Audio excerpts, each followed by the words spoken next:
आज हम जिस प्लांट की चर्चा करेंगे वो है करंज। तो करंज के बारे में हम जब भी देखते हैं, संहिताओं में देखते हैं और उनसे टीकाकारों के मतों को जानते हैं, तो हमेशा करंज से वृक्ष करंज लेने को कहा गया है। इन्हीं संहिताओं में जैसे कि चरक चिकित्सा स्थान 15 में करंज द्वौ शब्द का वर्णन आया है।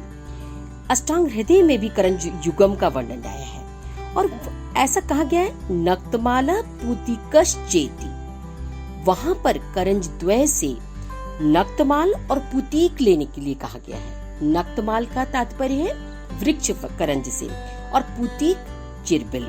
तो इस तरह से संहिताओं में करंज द्वय का वर्णन मिलता है और उससे वृक्ष करंज या नक्तमाल और चिरबिल या पुतीक को लेना चाहिए। लेकिन अगर हम आगे बढ़ते हैं तो निघंटुओं में पोजीशन इस तरह से हो जाती है कि वहां पर लता करंज का एडिशन हो जाता है और भाव प्रकाश में चलकर करंज त्रय का वर्णन मिलता है और उसमें कंटकी करंज या लता करंज लिया जाता है। कंटकी करंज यानी सिजिलपेन या क्रिस्टाटा।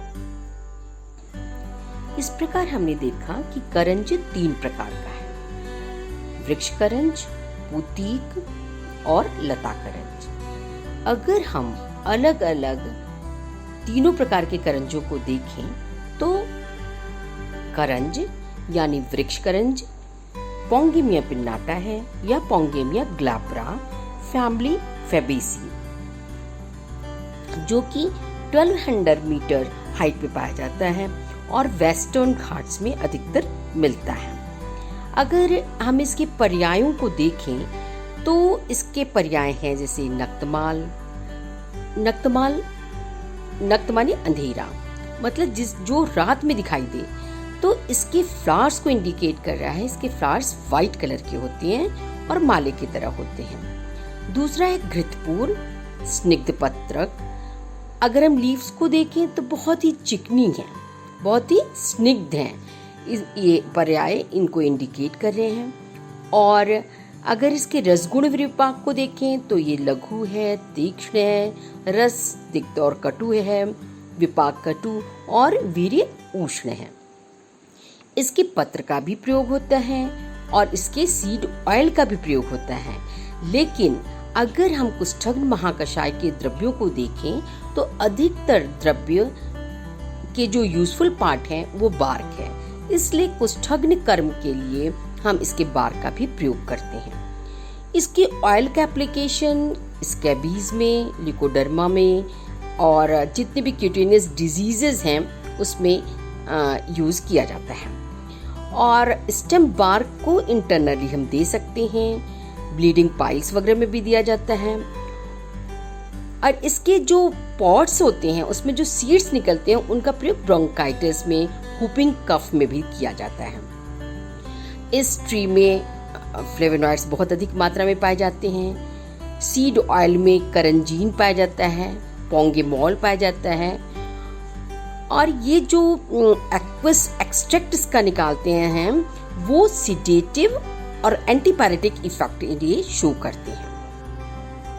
अगर हम वृक्ष करंज के लीव्स की बात करें तो इसकी लीव्स इसमें दिखाई दे रही हैं, कंपाउंड लीफ है और इसके जो पीटियोल हैं वो सोलन पीटियोल हैं। पत्र स्निग्ध हमने बताया, चमकीले पत्र हैं, ग्लाब्रस है। और अगर हम इसके फ्रूट को देखें तो फ्रूट्स इसके आईज की तरह दिखाई दे रहे हैं और इसके अंदर एक एक सीड्स हैं और रेड कलर की वो सीड्स होते हैं और वो सीड्स, उन्हीं सीड्स से ऑयल निकाला जाता है और जिसका चिकित्सा में प्रयोग होता है, कुष्ठग्न कर्म के लिए, स्किन डिजीजेस में जिसका प्रयोग होता है। अगर हम पुतीक की बात करें, होलोप्टिलिया इंटीग्रिफोलिया की बात करें तो इसके भी बार्क का इस्तेमाल किया जाता है इंटरनली और एक्सटर्नली भी। एक्सटर्नली इसके बार्क का पेस्ट यूज किया जाता है स्कैबीज में। अगर हम इसके सीड्स को देखें या फ्रूट्स को देखें तो हमें विंग्ड सा दिखाई दे रहा है और इनके सीड्स का यूज टॉपिकली रिंगवर्म में किया जाता है। रूमेटिज्म में भी इसका यूज किया जाता है और एपीआई इसके फ्रूट्स को रिकमेंड करती है पॉलीयूरिया में, यूरिनरी डिसऑर्डर्स में, और जो इसके बार्क हैं उनके पाउडर का इस्तेमाल लिपोलिटिक एक्शन के लिए किया जाता है।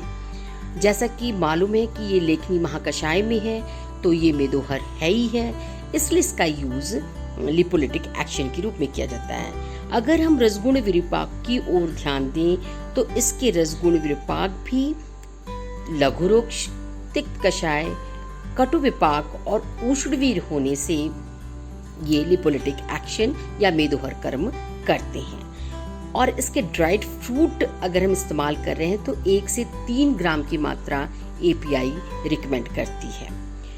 और अगर हम लीव्स को देखें तो जैसा कि मैंने बताया कि वृक्ष करंज कंपाउंड लीफ है, लेकिन ये सिंपल लीफ है।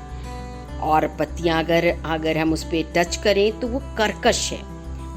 आपको फील होगा कि टच में एक कर्कश सी फीलिंग आएगी। तो इसके लीव्स जो होती हैं वो सिंपल लीव्स होती हैं, जबकि वृक्ष करंज की लीव्स कंपाउंड लीफ होती हैं। अब हम तीसरे प्रकार के करंज की अगर बात करें तो वो लता करंज है, और जिसका बोटेनिकल नेम है सिजलपिनिया क्रिस्टाटा या सिजलपिनिया बॉन्डूक, जो कि हॉटर पार्ट्स ऑफ इंडिया में पाया जाता है। इसका इंग्लिश नेम है फीवर नट या बॉन्डूक नट, और ये स्पाइनी श्रब है। इसके स्टेम पर कांटे हमें दिखाई दे रहे हैं, और कांटे इसके फ्रूट्स में भी पाए जाते हैं। इनके फ्रूट्स में हमें सीड दिखाई दे रहे हैं, ये सीड्स हैं इसके। और सीड्स जो होते हैं वो एंटी पीरियोडिक है, एंटी रूमेटिज्म है। लीफ और बार्क इम्यूनोगोग हैं और एंथेलमेंटिक है। इनके सीड्स में एल्कोलाइड्स पाया जाता है, सिजलपीन कहते हैं। बीटर प्रिंसिपल है, जैसे बॉन्डुसीन है, सेपोनिन है और फिग्स ऑयल है। इन सीड्स को अगर हम देखें एक्शन तो हाइपोग्लाइसेमिक एक्टिविटीज में अच्छी पाई जाती है, और इस तरह से इसके सीड का स्पेशली फीवर नट नाम है, इसलिए विषम जुरग्नि वटी जो है उसमें यही पड़ा होता है। इस प्रकार हमने देखा कि 3 तरह के करंज हैं, तीनों के इंडिकेशन अलग अलग हैं, तीनों के यूजफुल पार्ट्स अलग हैं। तो हमें जब चिकित्सा में प्रवृत्त होना है तो इस बात का ध्यान रखना है कि किस प्रकार का करंज किस इंडिकेशन के लिए हमें चाहिए।